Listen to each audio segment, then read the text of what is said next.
Let's go. I assume you all know Joe Kane. If not personally, at least by reputation, the dubious nature of which precedes him everywhere. I've often said that if Joe wasn't in politics, he'd be a card sharp on a Mississippi riverboat. Right. Joe's here to voice a dissenting opinion on Jack going for lieutenant governor. He thinks that with Jim Curley winning the mayoral election, changes the picture quite a bit. As do I as well. Curley having left behind in Washington an empty seat in the Congress. That's too tempting for any sane man to resist. He'll be coming out of the woodworks to fill it. Gives me the heebie-jeebies. Yeah, it'll be a free-for-all, no question. All bear in mind, it's the 11th. My own district in the long ago. There's an omen there, and a good one. Here's the way I see it. Suppose Jack goes on the ticket for lieutenant governor with Maurice Tobin, and Tobin gets licked and Jack wins. Wouldn't be the first time the ticket split.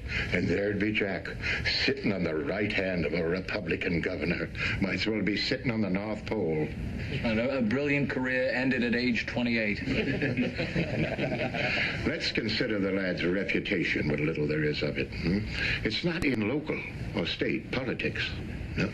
The only recognition he's got, apart from being a Kennedy, and thank God for that, is in the national and international arenas. Now let's see Jack going for Congress in a district that's solid Democrat, and where all can be reminded that his middle name's Fitzgerald. And we're winning the primaries, as good as almost guaranteed walking away with the election, because as we all know, the Republicans have never put up more than a token fight for the 11th district in the memory of man. The question is, how will a fellow like Jack go down in a tough working class district like the 11th? Middle name or no middle name? Harvard's in the 11th. We're bound to scare up a few votes there. Eh? It only takes three things to win, Jack. And what are they, Mr. Kane? The first is money, the second is money, and the third is money. And if your old man will spread enough of that around and not too thin neither, and if you and your lawyer pal will do the same with that Irish mug of yours, and if you can walk up on a stage without tripping over your shoelaces, I think... If Jack falls flat on his face, at least he'll fall better than anyone else. There's no question. I've had my mind set on lieutenant governor. But I think Joe makes a good argument for going the other way. Should you choose to avail yourself of my undisputed wisdom in these matters and see the light, I've come up with what I believe would be a quite effective campaign slogan. Kennedy for Congress. Let's hear it, Joe. The new generation offers a leader.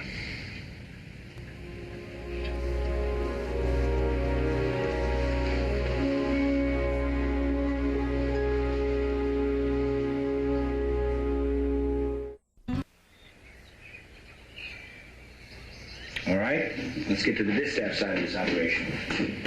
Do you girls want to sit on the sidelines and cheer? Or do you want a piece of the action? Are you kidding? There isn't a sideliner in the room. Oh, share the work, share the glory. Oh, that's a good campaign slogan. You should write that down. I think you better just make the speeches. Leave the slogans to us. Didn't I see you in a box of Cracker Jacks? What can we do, Daddy? I'm not sure, but we'll think of something.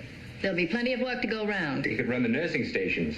What nursing stations? For all the women who'll be fainting dead away when he turns on the charm. Oh, yeah. See, I've changed my mind. I think Bobby's become a valuable asset to the campaign. But when is Kit coming over? She has to be in on this, too. We'll have to have a discussion about that.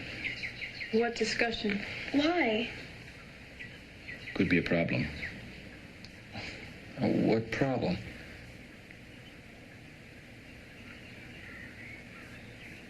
I'm going to lay it on the line, kiddo. Kit could hurt us. Hurt us? How? We're talking about Boston, Jack. Irish Catholic Boston. We got some very bad press 2 years ago when Kit married Billy. Front page bad press. We got letters. Most of them not very pleasant. If Kit showed up now, she'd be Lady Hartington. She might as well be wearing a wedding gown. Could hurt you, Jack. Could be fatal. I don't want her to come back. She'll understand. Didn't you say something about a discussion? This was it. Meeting's adjourned. I don't like it, Dad. I don't like it. You think I do? This has nothing to do with anyone's personal It feelings. has everything to do with Kix. It'll break her heart. It hurts me just as much as it does you. Maybe more. I think I'll get some fresh air. It's beginning to stink a little in here.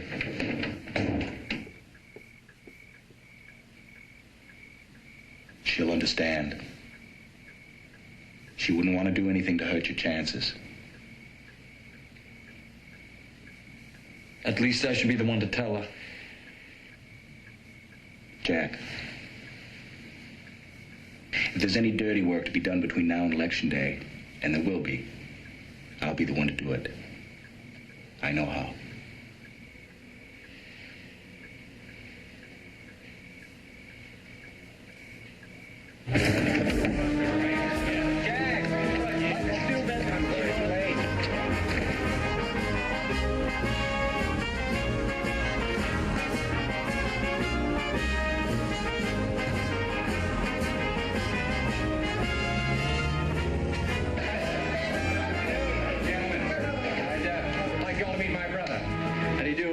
Jack Kennedy. I'm running for Congress. So are 9 other guys. Really? Well, this is the first I heard of it. I won't keep you long, just have a few words. The temper of the times imposes an obligation on every thinking citizen to work as diligently in peace as we served in war.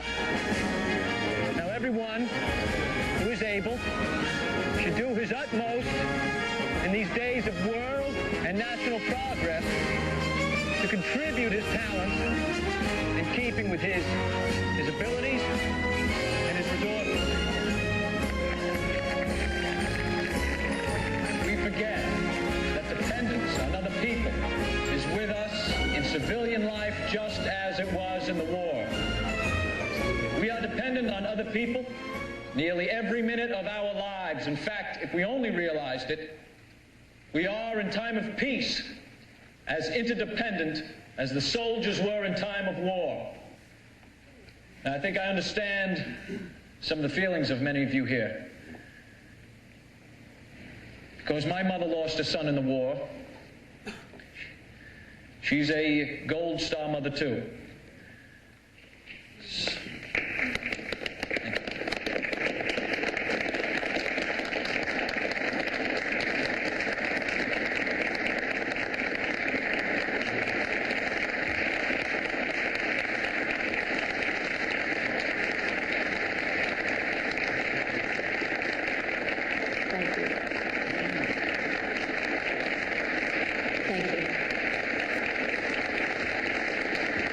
I'm happy to report his oratorical skills have shown marked signs of improvement. Thank God. How'd he go over otherwise? Otherwise, there wasn't any one of them wouldn't have adopted him on the spot by the time he was done.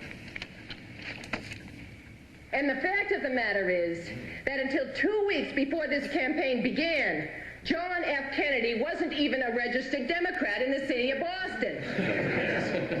Mr. Kennedy is no more and no less than a carpetbagger in the city, an outsider trying to buy the election with his father's money.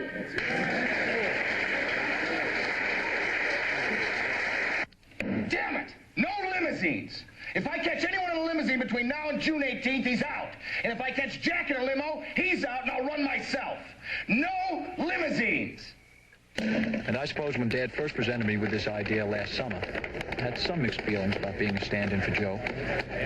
That feeling seems to have faded a lot for me and for a lot of other people as well, I think. It looks as though I might be cut out for this racket after all, if the polls can be believed. The Boston Post poll says that I've got more votes than all other 9 candidates combined. Of course, Grandpa says at least once a day that the only poll that counts is taken on election